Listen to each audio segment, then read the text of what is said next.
it's your girl Malika, and I'm back with another video. If you're new here, thank you so much for clicking on this video. If you are returning, thank you so much as well. This is going to be a quick video to kind of go over the importance of the new and full moon phases within the moon cycle, because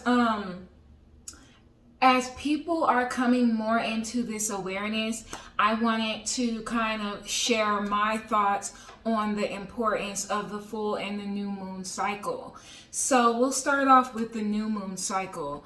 The moon phases in general are important because each moon phase kind of has its own meaning, and maybe I'll do a deeper video on that later, but this is just a general overview, so it's not going to be super in-depth. But the new moon's significance is new beginnings. It's a time where you can start new projects. It's a time when you can set those intentions and start taking the first steps within those intentions to get to your desired goal or result or whatever. The new moon is a great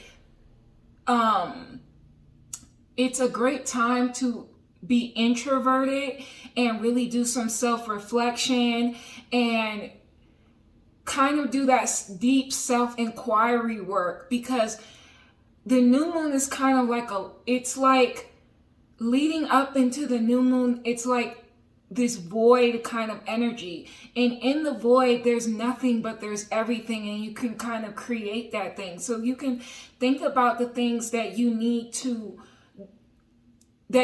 create, that you want to create, that you need to release those behaviors. And that's when you can do like a deep self-inquiry and really start laying down those foundations and that framework and that planning for what you want to do moving forward. So maybe by the time the full moon comes, you might see little bits and pieces, if not your whole intention, manifest itself, right? The new moon also is that time when we can what was I going to say? I just lost my train of thought. But the new moon, it's definitely a darker time. It's a darker time, not meaning like, oh, the dark, the grim. It's a darker time for, like, think about when you're planting a seed. You're planting a seed in this dark soil. There's nothing else in the soil. It's like that planting a seed kind of energy.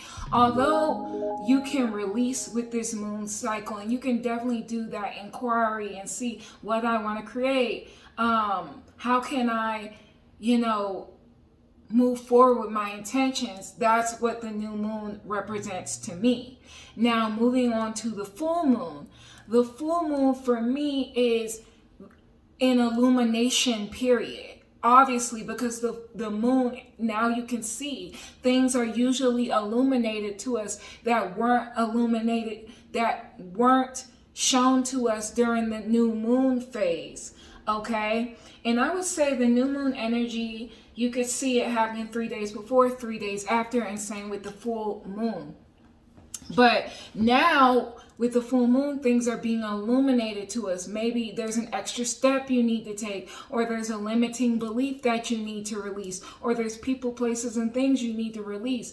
Something is usually being illuminated to us during the full moon. Something to help us see clearly, or something to help us make adjustments if we need to make adjustments.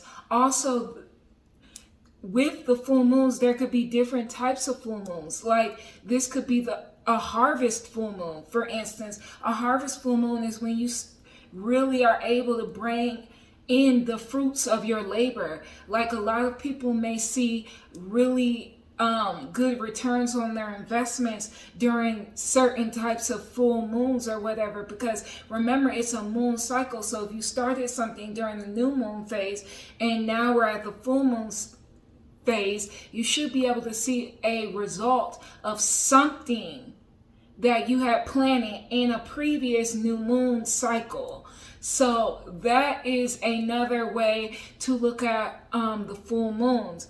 A lot of the times during these full moon sessions, we really focus on the meditations for release the limiting beliefs, release the people, places, and situations, because by now you should be able to see who's serving you, who isn't serving you, what's serving you, what isn't serving you. Okay, and the different types of full moons have different meanings. So like I talked about the harvest full moon, then you have the blue moons, which are when we usually have 2 full moons in the same calendar month. It can be a rare occasion. What other moons? We have the pink moon. We have the blood moon. There's so many different moons, okay?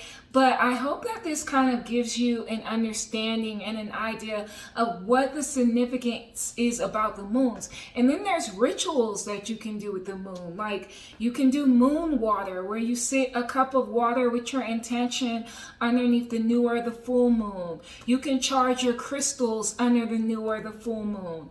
You can do so many things with the full moon cycle and or the moon cycle, and I know I'm going to have to do a deeper video on this, but I just wanted to share the basics so you can kind of get, and the moon, most importantly, the moon, as it's moving through these different phases, and as it's new moon and full moon, while we focus on it, it goes into, it's passing through a specific sign. Like, for instance, the full moon that's coming up October 18th, 2021, when I'm filming this is the full moon in Aries. And then the new moon will be, I think it's November 2nd, but don't quote me on that.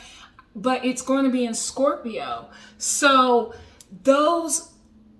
when we have those new moons and those full moons in those certain signs, it takes on the qualities of those signs. For instance, the full moon is going to be in Aries. Aries is ruled by the planet Mars. So Mars is the way we take action. It can also be what angers us. So you have to take that into consideration. So if you want me to elaborate more on this concept and everything, please leave me a thumbs up or comment down below.